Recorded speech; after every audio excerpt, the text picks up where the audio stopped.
kasih karunia dan damai sejahtera dari Allah, Bapa kita, dan dari Tuhan Yesus Kristus menyertai kita.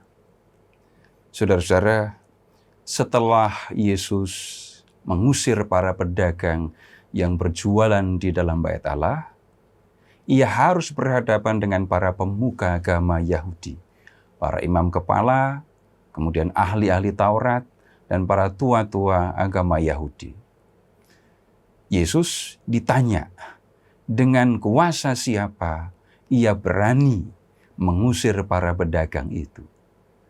Tetapi kemudian Tuhan Yesus menolak untuk memberikan jawaban.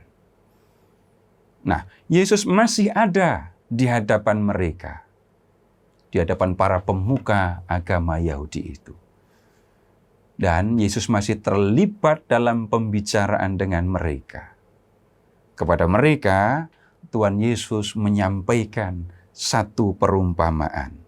Kita bisa melihatnya di Injil Markus bab 12, ayat 1 sampai dengan 12.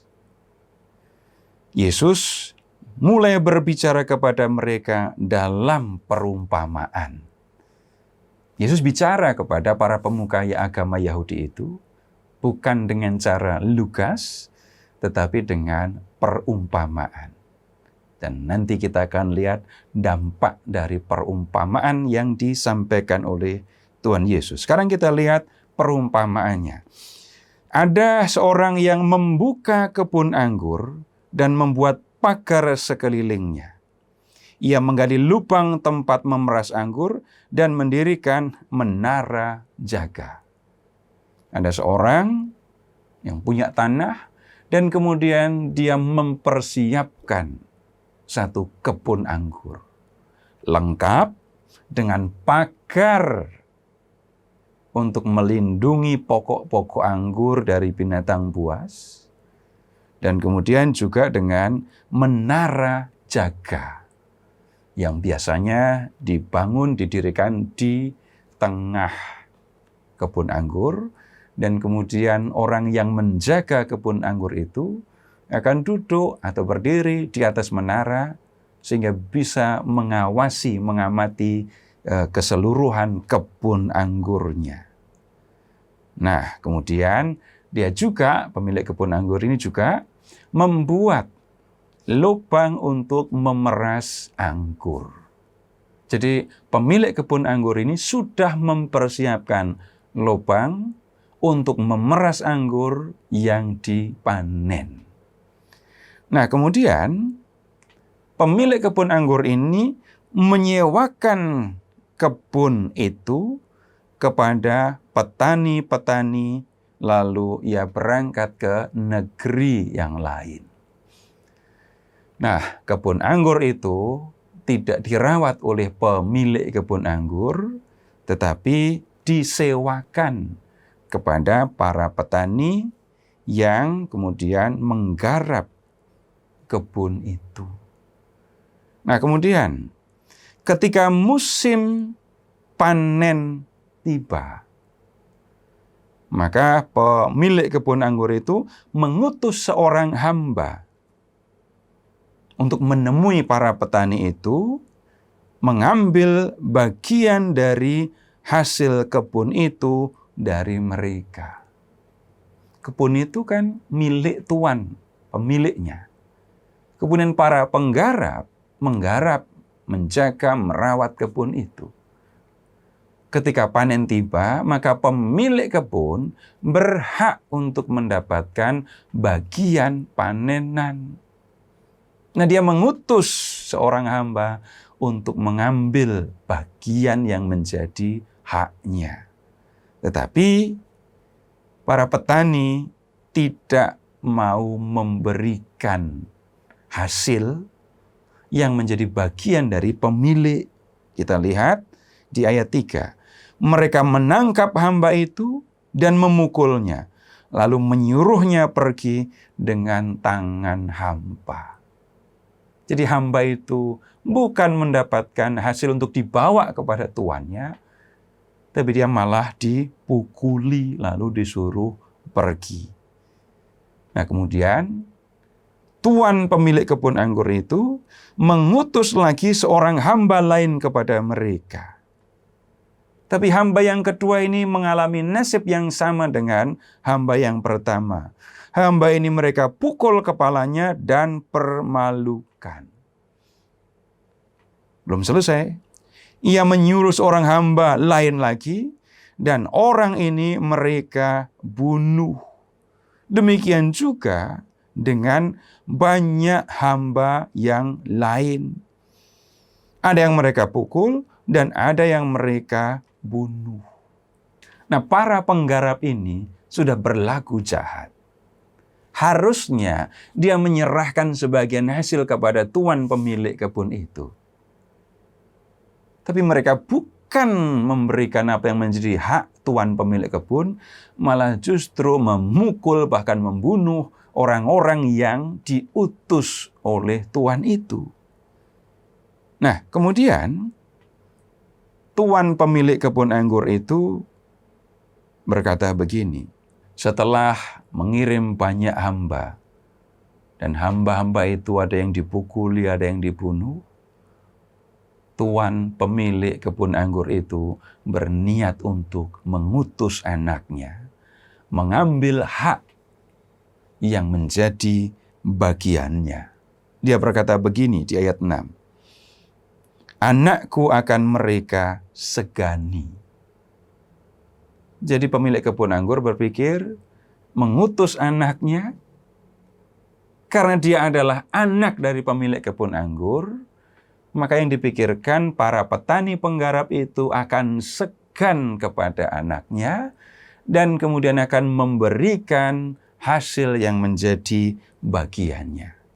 Tetapi yang terjadi tidak seperti yang diharapkan. Petani-petani itu berkata seorang kepada yang lain, inilah ahli waris, mari kita bunuh dia, dan warisan ini akan menjadi milik kita. Mereka menangkapnya, membunuhnya, lalu melemparkannya keluar kebun anggur itu. Jadi ternyata anak dari pemilik kebun anggur sama sekali tidak disegani.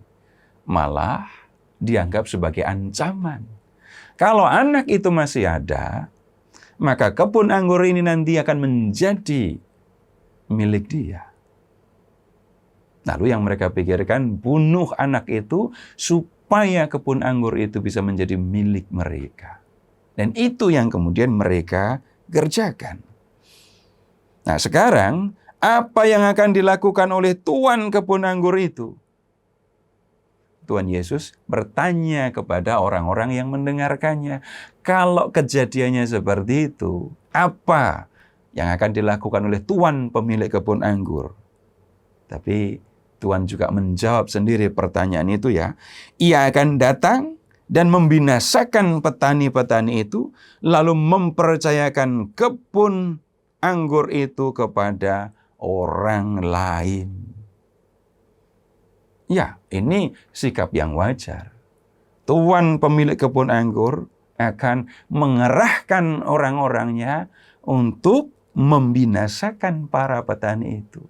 Lalu kebun itu akan diserahkan kepada orang lain. Nah, saudara-saudara, para pemuka agama Yahudi itu rupanya memahami apa yang dimaksudkan oleh Tuhan Yesus. Mereka mendengarkan perumpamaan itu, lalu memahami bahwa yang dimaksudkan oleh Tuhan itu adalah diri mereka sendiri. Lalu mereka mencari jalan untuk menangkap Yesus karena tahu bahwa merekalah yang dimaksudkannya dengan perumpamaan itu. Tetapi mereka takut kepada orang banyak. Nah, kemudian mereka pun membiarkan Yesus, lalu mereka pergi. Apa maksudnya? Kenapa mereka mengatakan bahwa para pemuka agama Yahudi itulah yang dimaksudkan oleh Yesus? Jadi mereka sendiri yang dalam arti tertentu menafsirkan perumpamaan Yesus. Para penggarap yang jahat itu adalah para pemimpin, para pemuka agama Yahudi. Kebun anggurnya itu adalah umat Israel. Pemilik kebun anggurnya kalau begitu, dialah Allah. Hamba-hamba yang diutus untuk mengambil bagian yang menjadi haknya itu adalah para nabi. Dan anak yang dibunuh, anak pemilik kebun anggur yang dibunuh, itu adalah Yesus sendiri.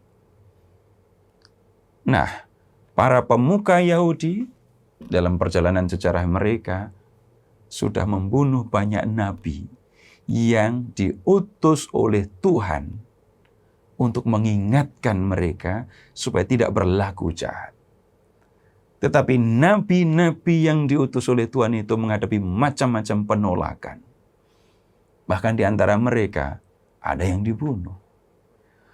Kemudian ketika Allah mengutus anaknya kepada orang Israel, para pemuka Yahudi itu juga menolaknya.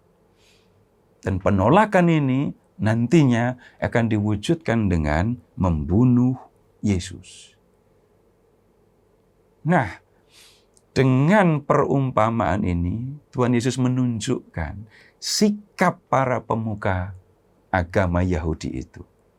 Mereka sudah berlaku jahat, mereka sudah berlaku tidak benar di hadapan Allah. Balik lagi, mereka ingin menangkap Yesus, tapi mereka tidak berani melakukannya karena orang banyak percaya bahwa Yesus adalah orang yang datang dari Allah. Dia menyampaikan apa yang benar. Para pemuka agama Yahudi meninggalkan Yesus, tapi mereka memikirkan cara lain supaya bisa menangkap, bahkan juga membunuh Yesus.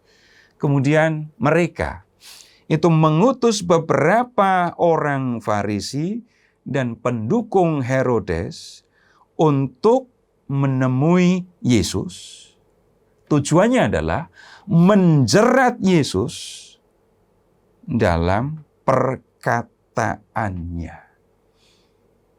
Ada orang Farisi dan ada pendukung Herodes.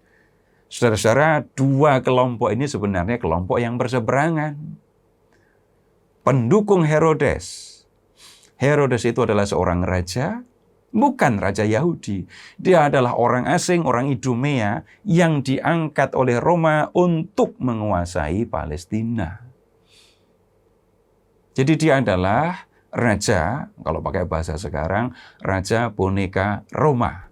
Sudah pasti dia mendukung Roma.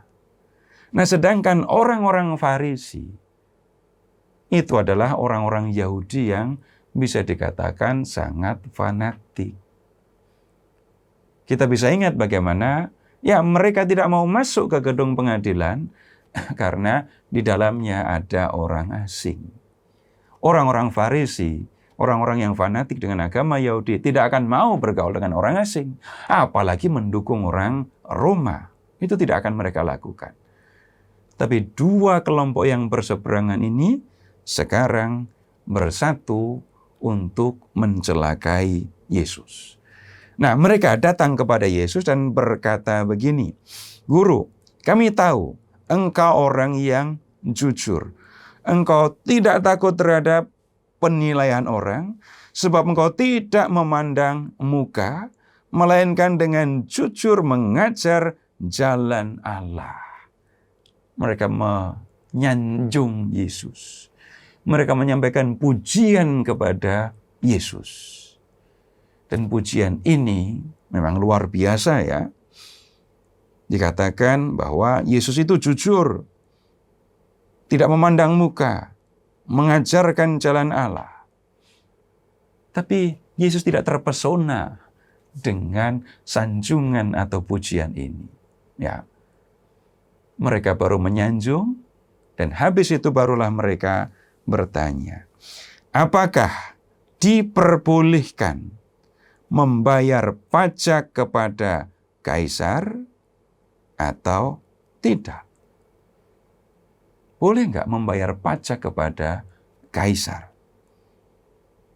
Nah, kemudian kita lihat, Yesus tahu siapa yang dia hadapi. Yesus mengetahui kemunafikan mereka, lalu berkata kepada mereka, "Mengapa kamu mencobai aku?" Pertanyaan yang diajukan oleh orang Farisi dan para pendukung Herodes itu sederhana kan? Boleh apa enggak membayar pajak kepada kaisar? Tapi ini pertanyaan jeratan. Jeratannya di mana? Pilihannya cuma boleh atau tidak. Kalau Yesus menjawab, boleh bayar pajak kepada kaisar, itu artinya Yesus harus berhadapan dengan orang-orang Farisi. Orang-orang Farisi bisa menuduh Yesus pro dengan penjajah. Menganjurkan, memperbolehkan orang-orang Yahudi membayar pajak kepada raja, kepada kaisar yang sudah menjajah mereka. Yesus bisa dipersalahkan oleh para pemuka agama Yahudi ini di hadapan orang-orang Yahudi sebagai orang yang mendukung Roma. Tetapi kalau Yesus itu menjawab, tidak boleh membayar pajak kepada kaisar, maka Yesus harus berhadapan dengan para pendukung Herodes yang pasti pro dengan kaisar. Dan orang-orang ini bisa saja melaporkan Yesus kepada penguasa Roma di situ dan mengatakan bahwa Yesus menganjurkan orang untuk tidak bayar pajak. Kalau begitu Yesus bisa dianggap sebagai pemberontak dan bisa jadi Yesus akan ditangkap untuk diadili oleh Roma. Tetapi ya, Yesus tahu siapa yang dihadapi. Yesus tidak menjawab mengikuti pilihan yang mereka ajukan. Nah, kemudian apa yang dilakukan oleh Yesus? Dia minta supaya diberikan uang. "Mengapa kamu mencobai aku? Bawalah kepadaku 1 dinar supaya ku lihat." Nah, kemudian mereka pun membawanya. Lalu ia berkata kepada mereka, "Gambar dan nama siapakah ini?" Mereka menjawab, "Gambar dan nama kaisar." Yesus minta supaya disediakan uang. Uang di zaman itu uang koin logam ya. Dan kemudian di uang koin itu ada gambar kaisar. Dan kemudian ada nama kaisar di situ. Nah, bisa jadi yang tertulis ya nama Kaisar Agustus yang tidak lama sebelumnya berkuasa sebagai kaisar ya.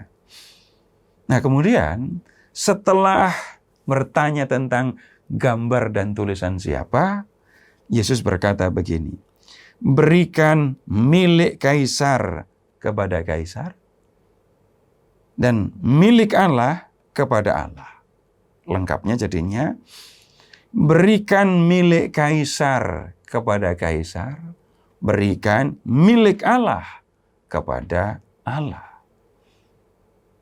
Dan kemudian orang-orang yang mau menjerat Yesus tadi heran mendengar jawaban itu. Yesus tidak masuk dalam jeratan mereka, bahkan memberikan jawaban yang bisa dikatakan membuat mereka heran. Apa maksud ucapan Yesus itu? Yang menjadi milik kaisar, berikan kepada kaisar. Yang menjadi milik Allah, berikan kepada Allah. Yang menjadi hak kaisar, berikan kepada kaisar. Yang menjadi hak Allah, berikan kepada Allah. Setiap warga negara punya kewajiban kepada negaranya. Nah, dulu tidak ada negara. Yang ada adalah kerajaan. Kerajaan yang satu dikuasai oleh raja. Tapi kerajaan ini bisa dikuasai oleh kerajaan yang lain. Roma pada waktu itu bisa dikatakan sebagai penguasa dunia. Semua bangsa di sekitar Laut Tengah takluk kepada Roma. Nah, orang yang ada di bawah kekuasaan kaisar punya kewajiban untuk melakukan sesuatu kepada pemimpin mereka, kepada raja mereka, kepada kaisar mereka. Yang menjadi hak kaisar, yang menjadi hak raja, yang menjadi hak pemimpin mereka, berikan kepada mereka. Itu kewajiban setiap warga. Tapi harus diingat, sehebat apapun raja, sehebat apapun kaisar, mereka adalah manusia seperti rakyat juga. Semuanya sama-sama ini manusia. Dan setiap manusia punya kewajiban kepada Allah. Sehebat apapun raja, sehebat apapun kaisar, punya kewajiban untuk dikerjakan kepada Allah. Apa itu? Allah yang menciptakan manusia, menghendaki manusia untuk saling memperhatikan, untuk berlaku benar terhadap sesamanya. Seorang raja pun tidak bisa berlaku semena-mena dan minta diperlakukan sebagai dewa atau Tuhan. Sebagai kaisar, sebagai raja, sebagai penguasa politik, mereka punya tanggung jawab di hadapan Tuhan untuk mengurus rakyat mereka. Jadi, rakyat punya kewajiban terhadap penguasa, tapi penguasa pun punya tanggung jawab terhadap rakyatnya. Nah, Yesus memberikan jawaban seperti itu, dan dia tidak masuk dalam jeratan yang dibuat oleh musuh-musuhnya yang sudah dipersiapkan dengan baik. Nah, saudara-saudara, apa yang disampaikan oleh Tuhan Yesus ini, ya mengingatkan pada para pengikutnya untuk melakukan sesuatu sebagai warga negara. Tetapi di antara warga negara yang diangkat menjadi pemimpin mereka, juga punya tanggung jawab untuk mengurus rakyatnya. Tidak perlu atau jangan sampai pemerintah, penguasa yang diberi tanggung jawab oleh Tuhan untuk mengurus rakyat justru minta diperlakukan sebagai penguasa seperti Tuhan, seperti dewa, dan menggunakan rakyatnya semata-mata untuk menuruti kesenangan mereka. Jadi ini juga mengingatkan kita, saudara-saudara, untuk menjadi warga yang benar, warga yang baik, yang melakukan kewajiban sebagai warga negara. Terpujilah Allah, Bapa yang telah mengasihi kita, yang telah mengaruniakan anaknya yang tunggal untuk menyelamatkan kita, dan yang telah mengutus Roh-Nya yang kudus untuk menuntun kita di jalan keselamatan.